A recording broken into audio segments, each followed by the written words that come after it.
Mesdames et messieurs, bonsoir et bienvenue à cette session d'information. À Seitenga, dans la province du Séno, les responsables du ministère de la Sécurité sont allés à la rencontre des populations pour dresser avec eux des moyens de lutter efficacement contre l'insécurité. C'était au cours d'un forum qui s'est tenu hier. Dans la région du Sahel, la gratuité des soins pour les enfants de 0 à 5 ans tient toujours la route. Et au cours du deuxième semestre de 2017, des milliers d'enfants ont recouvré la santé grâce à cette mesure. Le bilan de la gratuité des soins dans le Sahel, période juin à décembre 2017, tout à l'heure dans ce journal. Mesdames et messieurs, une fois de plus, bonsoir. Pour assurer la sécurité dans le Sahel, les autorités en charge de la sécurité tiennent à inclure les populations dans la recherche de solutions idoines. Et ce 28 mars, ils ont organisé un forum qui a réuni forces de défense et populations de Seitenga dans la province du Séno. L'objectif est de conjuguer les actions afin de trouver les bonnes réponses à la question de la sécurité. On en sait davantage avec Yamba Nakoulma et Lazare Sanou. Un forum au profit des populations locales et forces de sécurité pour raffermir les relations pour une meilleure assise de la sécurité. C'est tout l'intérêt de ce cadre de dialogue pour une synergie d'action. Il ne faudrait pas que les populations soient à l'écart parce que le phénomène criminel se développe au sein de la population et tant que cette population ne parle pas, il va être extrêmement difficile pour les forces de sécurité intérieure de pouvoir juguler l'insécurité. C'est pour cela d'ailleurs que la police de proximité a été adoptée et on travaille depuis un certain temps à ce que les populations comprennent l'impérieuse nécessité pour elles de participer et de collaborer avec les forces de sécurité intérieure. Conscientes des risques liés à l'insécurité, les autorités de la province du Séno ont pris le taureau par les cornes. Depuis 2016, nous avons pu, au niveau de la commune ici, mettre la coordination communale de sécurité en place. Ça a d'ailleurs été l'une des premières coordinations à être mise en place ici. Et donc, il y a un travail qui est fait pour resserrer les liens entre les forces de défense et de sécurité et nos populations. Les participants à ce forum sont unanimes qu'il faut une synergie d'action entre forces de sécurité et population pour vaincre l'insécurité. Restons toujours dans la région du Sahel et cette fois-ci à Djibo pour parler redevabilité. Le conseil municipal de Djibo était face aux populations pour rendre compte de sa gestion après 2 années d'exercice. Et malgré le contexte sécuritaire, le conseil municipal de Djibo a pu mettre des actions concrètes sur le terrain. Ce fut aussi des occasions d'interpellation et de suggestions auxquelles ont assisté Bourema Kane et Seydou Zon. Accusé à tort ou à raison de ne pas communiquer sur la gestion de la commune de Djibo, le conseil municipal décide enfin de rompre le silence pour se livrer à son premier exercice de redevabilité. Et face à la population, le maire Oumarou Diko a présenté le rapport de gestion 2016-2017. Le budget de la commune sur ces 2 années s'élevait à plus d'1 milliard de francs CFA. Et ces fonds ont été investis pour la réalisation des infrastructures socio-économiques de base. Au niveau scolaire, éducatif, nous avons réalisé des écoles, comme on l'a dit au niveau du secteur 6, au niveau de Kouber Alpha B, au niveau de Digata Oumosi, au niveau du secteur 5. Au niveau sanitaire, nous pouvons dire qu'il y a la réalisation de ces espèces de C qui est en cours. L'assistance a félicité le conseil d'avoir accepté de se livrer à cet exercice. Elle a toutefois interpellé le conseil municipal de Djibo sur certains sujets. Il s'agit entre autres du long délai d'établissement des actes de l'état civil, du problème d'eau et de lotissement. On a posé la question de la maison des jeunes. Voici un investissement qui a été fait il y a quand même beaucoup d'années et qui n'a pas connu une utilisation optimale, qui a été réhabilité, qui n'est toujours pas utilisé. La deuxième interpellation sur laquelle on va aussi insister, c'est l'implication des acteurs locaux dans les affaires de la commune. À toutes ces préoccupations, Le maire Oumarou Diko a apporté des éléments de réponse. Et selon le conseil municipal de Guibo, ce bilan doit être replacé dans le contexte sécuritaire que connaît la province du Soum. Cette situation a eu pour corollaire une diminution des recettes fiscales et un ralentissement des investissements.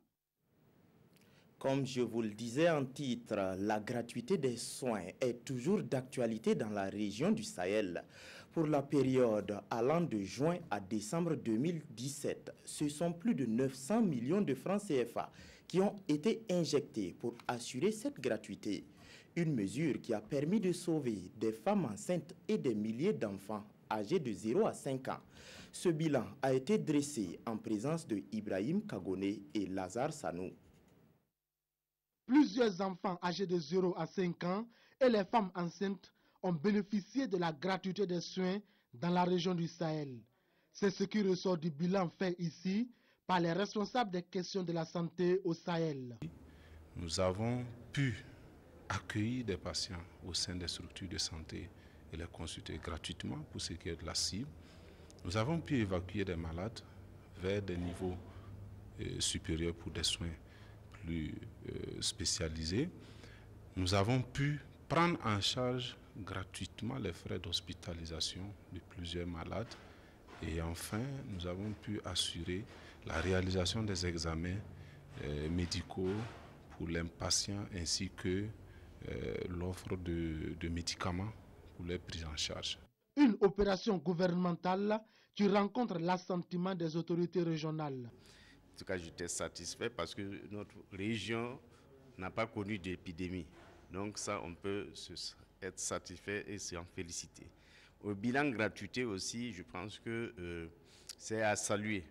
Non seulement l'action du gouvernement est à saluer, parce que s'il n'y avait pas cette gratuité, il faut l'initier.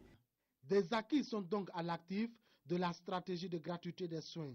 Cependant, la rupture de certaines molécules et le manque de ressources humaines par endroit entravent la mise en œuvre effective de l'opération selon les spécialistes. Utiliser le téléphone pour participer à la lutte contre la violence faite aux enfants. C'est désormais chose possible grâce au numéro vert. Grâce au numéro vert, il s'agit du numéro 116 qui a été mis en œuvre grâce à la coopération allemande. Et ce numéro vert est fonctionnel dans la région de l'Est et du Sahel. Des détails avec Sédou Nikiema et Mahamadi Ouedraogo. Le chiffre 116 est désormais un numéro vert que les populations des régions de l'Est et du Sud-Ouest devront mémoriser pour dénoncer tout cas de violence faite aux enfants. Cette ligne d'assistance téléphonique est l'œuvre de la coopération allemande à travers son programme Pro-Enfants qui intervient dans ces deux régions du Burkina. En cas de constat d'une situation de violence faite à un enfant, alors appelez simplement le 116. C'est des appels gratuits, un acte par lequel le Pro-Enfant voudrait encore témoigner son soutien dans le renforcement des actions du gouvernement en matière de protection de l'enfant pour assurer en tout cas aux enfants le minimum nécessaire pour leur développement harmonieux. Pour le directeur régional en charge de l'action sociale de l'Est, la région dresse un tableau sombre en matière de protection de l'enfance. Et cette initiative sonne comme une bouffée d'oxygène pour pallier à ces maux qui entravent l'épanouissement des enfants. Notre région connaît de nombreuses problématiques liées à l'enfance. Et le rap des enfants, et les mutilations génitales féminines, etc. Et il nous faut véritablement renforcer nos mécanismes d'intervention sur le terrain afin d'être aux côtés des enfants pour véritablement leur assurer une protection et aller dans le sens de la promotion de leurs droits. Donc c'est véritablement une opportunité pour nous et nous tenons à dire merci aux partenaires pro-enfants. Des téléphones portables et des fiches de sensibilisation sont remis aux responsables des services sociaux des zones bénéficiaires en vue de rendre opérationnel ce dispositif de riposte aux actes de violence envers les enfants. Parlons commerce à présent pour dire que les produits exclusivement Made in Burkina sont disponibles partout dans le monde grâce au e-commerce. Et grâce à une plateforme dénommée Rigo Faso, la promotion et la vente des produits burkinabés est à présent chose simple.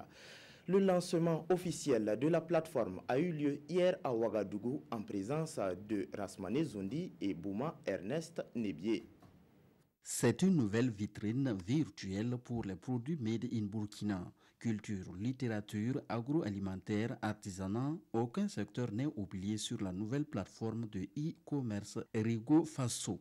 L'objectif premier est de valoriser les produits du terroir. Nous tenons à mettre en pratique le consommation burkinabé.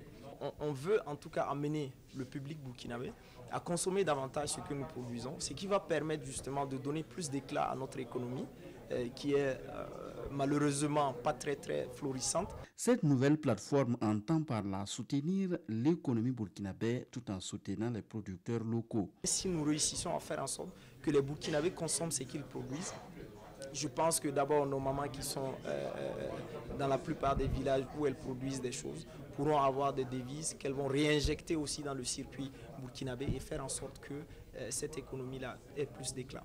Disponible sur un site web et également en application pour téléphone mobile, les produits sont disponibles partout au Burkina et à l'étranger sur erigofaso.com. C'est tout pour ce journal. Merci pour votre aimable attention. L'information revient à 20h avec Peggy Ouedraogo. Bonsoir.